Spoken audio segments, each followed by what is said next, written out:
Welcome to విస్మకా food. ఈరోజు మనం ఇక్కడ చూపిస్తున్నట్టు నేను చాలా వెరైటీస్ అనేవి ప్రిపేర్ చేశాను అనమాట. అయితే ముందుగా మీరు కనుక నా వీడియోస్ కనుక చూసి నచ్చినట్లయితే సబ్స్క్రైబ్, అలాగే లైక్, షేరు, కామెంట్ కూడా చేయడం మర్చిపోవద్దు. ఇక్కడ చూపిస్తున్నట్టు ఈరోజు మా అమ్మాయి బర్త్డే అనమాట. ఆ బర్త్డేకి నేను ఒక 20 పీపుల్ వరకు పిలిచాను. అయితే ఇంట్లో పార్టీ కోసం ఈ వెరైటీస్ అన్నీ కూడా ఒకే డేలో చేసుకున్నాను అనమాట. అది కూడా ఎవరి హెల్ప్ లేకుండా నేను ప్రిపేర్ చేసి పెట్టుకున్నాను. అయితే పిల్లలకి మాత్రం పిజ్జా ఆర్డర్ చేసుకున్నాము బయట నుంచి. అలాగే ఈ వెరైటీస్ అన్నీ కూడా పెద్దవాళ్ళ కోసం రెడీ చేసి పెట్టాను అనమాట. అయితే ఇక్కడ చూపిస్తున్నట్టుగా నేను సింపుల్గా మటన్ కర్రీని ఎప్పుడు కూడా స్లో కుకింగ్లో వండడానికి ప్రిఫర్ చేస్తాను. ఇక్కడ నేను చూపిస్తున్నట్టుగా ఇన్స్టా పాట్లో పెట్టుకుని మటన్ అనేది వండుతున్నాను అనమాట. అయితే ఈ మటన్ ప్రిపరేషన్కి ముందు ఆనియన్స్, ఈ టమాటోలు అన్నీ మంచిగా వేగిన తర్వాత ఇంకా మసాలాలన్నీ వేసి ఇక్కడ చూపిస్తున్నట్టుగా ఓన్ మసాలా ప్రిపేర్ చేసుకున్నాను. అలాగే గరం మసాలా కూడా కొద్దిగా యాడ్ చేస్తామన్నమాట. ప్లస్ ఉప్పు, కారం, పసుపు ఇవన్నీ వేసేసుకుంటాము. అయితే అదే చేస్తున్న టైంలోనే మార్నింగే నేను ఇక్కడ పరమాన్నం కూడా చేశాను. అయితే ఈ పరమాన్నం నేను డైరెక్ట్ కుక్కర్లో ఫాస్ట్గా అవ్వాలని చెప్పి కుక్కర్లో వండేసాను. అయితే దీనికోసం నేను బాస్మతి రైస్ తీసుకున్నాను, ప్లస్ సగ్గుబియ్యంతో చేశాను అనమాట. ఇక్కడ ఇలా చూపిస్తున్నట్టుగా చక్కగా కుక్కర్లో వండేసుకుంటే చాలా ఫాస్ట్గా అవుతుంది. కాకపోతే కొంచెం స్లో ఫ్లేమ్లో పెట్టుకోండి. బయటికి పాలు అనేవి చెందకుండా ఉండడం కోసం కొంచెం స్లో ఫ్లేమ్లో పెట్టుకుని కుక్ చేసుకోండి. ఇక్కడ చూపిస్తున్నట్టు ఆ ఇలాచీ పొడితో పాటు కొద్దిగా పెప్పర్ పొడి కూడా వేస్తున్నాను అనమాట. మిరియాల పొడి వేసుకుంటే కొంచెం ఫ్లేవర్ అనేది డిఫరెంట్గా వస్తుంది. అలాగే బెల్లము, కొద్దిగా షుగర్ కూడా యాడ్ చేస్తాను అనమాట. అయితే ఇవన్నీ చేసుకుంటూ ఇలా ప్రిపేర్ చేసుకుంటూ చాలా టైం అవుతూ ఉంది. కానీ పిల్లల బర్త్డే అంటే మనకి ఇంట్లోనే మనం ఫుడ్ ప్రిపేర్ చేసుకుని పార్టీకి అన్నీ అరేంజ్ చేసుకుని అందరినీ పిలుచుకుని ఇక్కడైతే అమెరికాలో ఫ్రెండ్స్ని అది పిలుస్తాం కదా. అంతేకాకుండా పిల్లలకి ఆ రిటర్న్ గిఫ్ట్స్ అని, తర్వాత వచ్చిన వాళ్ళ కోసమని ప్రిపరేషన్ అని, ఇవన్నీ చాలా పనులు ఉంటాయి. పిల్లలైతే చాలా హ్యాపీగా తినేది పిజ్జా కదా. అందుకని పిజ్జా ఆర్డర్ ఇవ్వడం జరిగింది పిల్లల కోసం. అయితే పెద్దవాళ్ళకి మాత్రం నేను ఇక్కడ ప్రిపేర్ చేశాను అనమాట. ఏమేమి ప్రిపేర్ చేశానంటే మటన్ కర్రీ, అలాగే చికెన్ బిర్యానీని, వెజిటేరియన్లో వెజ్ పులావ్ చేసి గుత్తొంకాయ వండానమాట. అంతేకాకుండా పనీరు, క్యాప్సికమ్ కర్రీ కూడా చేశాను. దీంతోపాటు పప్పు, టమాటో కూడా చేశాను. ఎందుకంటే కొంతమంది నాన్ వెజ్ తిన్నారు. కార్తీక మాసం స్టార్ట్ అయిన గురించి వెజ్, నాన్ వెజ్ అనేసరికి టైం ఎక్కువ తీసుకుంది. ఇవన్నీ చేసేటప్పటికి ఫుల్ డే అంతా అలా అయిపోయిందనమాట. అంతేకాకుండా దాంతోపాటు మధ్యలో డెకరేషన్. మరైతే ఇంత పని పెట్టుకోవడం అవసరమా అంటే ఒక్కొక్కసారి పిల్లల కోసం మనం కొన్ని విషయాల్లో మెమరీస్ అనమాట క్రియేట్ చేసుకోవాలి. వాళ్ళ బర్త్డేస్ అవి మంచిగా సెలబ్రేట్ చేసినట్టయితే వాళ్ళకి లైఫ్ లాంగ్ గుర్తుండిపోతాయి అన్నమాట.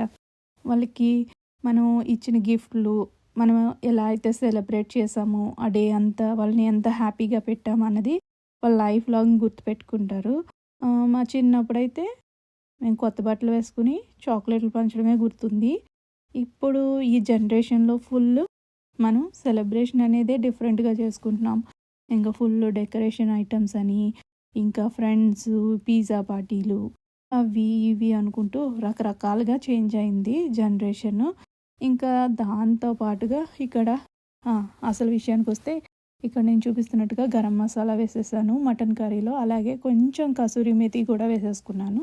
ఎప్పుడు నేను 2-3 మినిట్స్ వీడియోస్ని పోస్ట్ చేస్తాను కదా. అయితే ఈరోజు నేను 10 మినిట్స్ దాకా ఉన్న ఈ వీడియోని పోస్ట్ చేస్తున్నాను కదా. ఎందుకంటే ఇవన్నీ కూడా ఒకే డేలో తయారు చేసుకోవడం వల్ల ఇవన్నీ కూడా లైట్గా నేను వీడియోస్ అయితే తీయడం జరిగింది.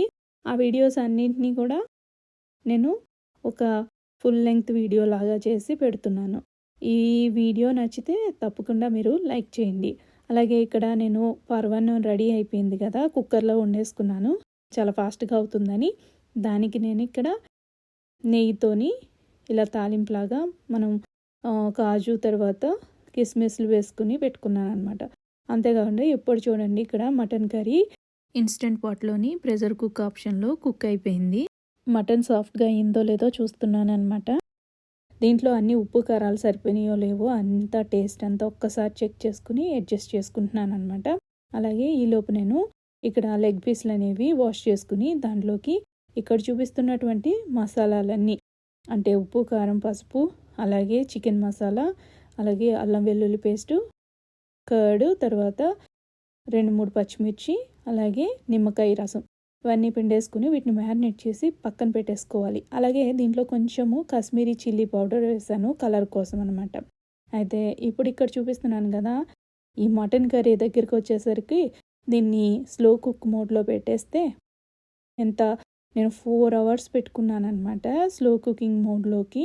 ఈ 4 అవర్స్ అంటే ఆల్మోస్ట్ ఈవినింగ్ వరకు కూడా ఇలా స్లో కుక్ మోడ్లోని ఉడుకుతుందనమాట. అప్పుడు మంచిగా ఫ్లేవర్స్ పట్టి మటన్ కర్రీ చాలా టేస్టీగా స్టవ్ టాప్లో వండిన దానికన్నా కూడా ఇన్స్టెంట్ పాట్లో వండింది చాలా టేస్టీగా వస్తుంది. అంతేకాకుండా ఇక్కడ చూపిస్తున్నట్టు ఇలా ప్యాన్ తీసుకుని దానిలో ఆయిల్ వేడి చేసుకుని దానిలో మొత్తం చికెన్ పీసులన్నీ వేసి కవర్ చేసి దాన్ని ఓన్ జ్యూసెస్తో ఉడకబెట్టుకున్నాను. ఈలోపు పప్పు, టమాటోని రెడీ చేసేసుకుని దానిలో కొద్దిగా చింతపండు పులుపుని వేసుకుని దాన్ని కూడా కుక్కర్ని ఆన్ చేసి పక్కన పెట్టేసుకున్నాను.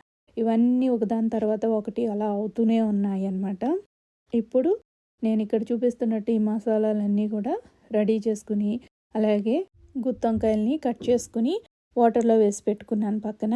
అంతేకాకుండా ఇక్కడ నేను చిన్న కుక్కర్ని తీసుకుని దానిలోకి ఇక్కడ చూపిస్తున్నట్టు పల్లీలు, అలాగే వీటిని కొద్దిగా దోరగా వేయించుకున్న తర్వాత మీకు ముందు చూపించినట్టుగా ఈ మసాలా దినుసులన్నీ కూడా వేసుకుని చక్కగా వేయించుకోవాలి. ఇలా వేగిన తర్వాత లాస్ట్లో మనం ఇక్కడ నువ్వులు అనేవి ఒక 2 టేబుల్ స్పూన్స్ అలాగా వేసుకున్నాను అనమాట.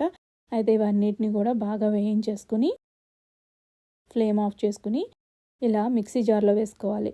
ఇలా మిక్సీ జార్లోకి మళ్ళీ అల్లము, వెల్లుల్లిని కూడా యాడ్ చేసుకుని ఇలా పేస్ట్ చేసిన తర్వాత దానిలో సరిపడినంత సాల్ట్, అలాగే కారం, పసుపు వీటన్నిటిని వేసుకుని దీనిలోకి ఉల్లిపాయ ముక్కలు కట్ చేసి పెట్టుకున్న ఉల్లిపాయ ముక్కలు వేసుకుని వీటన్నిటిని కూడా వంకాయలు పట్టించుకోవాలి. అయితే ఇక్కడ తాలింపు చూసారు కదా, కొద్దిగా జీలకర్ర, ఎండుమిర్చి, ఆవాలు వేసుకుని దానిలోకి వంకాయలను ఫస్ట్ వేసుకుని మగ్గనివ్వాలి. ఈ మగ్గనిచ్చిన తర్వాత కొద్దిగా మూత పెట్టి మగ్గనిస్తున్నాను కదా, ఈ మగ్గనిచ్చిన తర్వాత ఇప్పుడు దీనిలోకి ఆ మసాలా ఎక్సెస్ ఉన్న మసాలానంతటిని కూడా వేసేసుకుని కొంచెం అటు ఇటు వేయించుకుంటూ కొద్దిసేపు మగ్గనిచ్చిన తర్వాత కొద్దిగా వాటర్ పోసి దీనిలోకి మనం మసాలా అంటే మనం ఇంట్లో రెగ్యులర్గా ఉండేటువంటి గరం మసాలాని యాడ్ చేసుకోవాలి. ఒకసారి టేస్ట్ కూడా చెక్ చేసుకొని మనం దీన్ని లిడ్ క్లోజ్ చేసి ఒక్క విజిల్ రప్పించుకుంటే సరిపోతుంది అనమాట. ఈలోపు ఈ వంట చేస్తున్నప్పుడే బయట చూసారు కదా, ఇక్కడ ఈ ఆకులు రాలే కాలం కాబట్టి ఫుల్ మొత్తము అంత కమ్యూనిటీ అంతా కూడా ఆకులు రాలిపోయినాయి. వాటిని క్లీన్ చేయడానికి వర్కర్స్ వచ్చి క్లీన్ చేస్తున్నారనమాట. అయితే చూసారు కదా, ఈలోపు వంకాయలు అనేవి ఉడికిపోయి వంకాయ కర్రీ గుత్తొంకాయ రెడీ అయిపోయింది.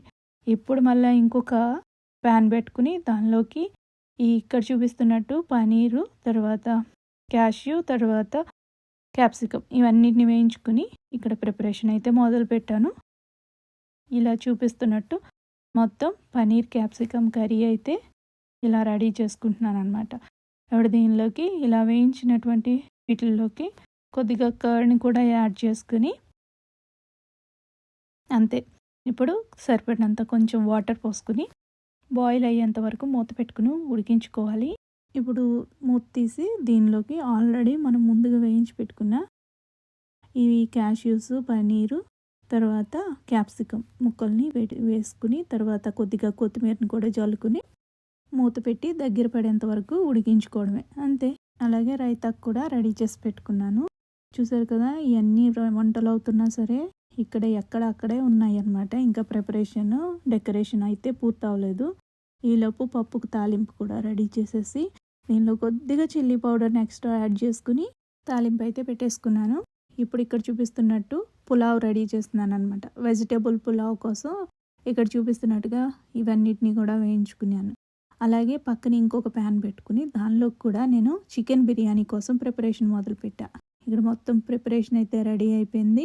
ఇక్కడ ఆల్మోస్ట్ పులావ్లో రైస్ అయితే ఉడికిపోవడానికి రెడీగా ఉంది. అలాగే చికెన్ బిర్యానీ కూడా రెడీ అయిపోయింది. మొత్తం వంటలన్నీ ఆల్మోస్ట్ రెడీ అయిపోయి సర్వ్ చేయడానికి అన్నీ రెడీ చేసేసి పెట్టేసుకున్నాను. ఫైనల్గా బర్త్డే డెకరేషన్ అనేది ఇలా వచ్చిందనమాట. ఈ వీడియో కనుక నచ్చినట్లయితే ఎలా ఉందో చెప్పడం మాత్రం మర్చిపోకండి. నెక్స్ట్ వీడియోలో మరలా కలుద్దాం. బాయ్.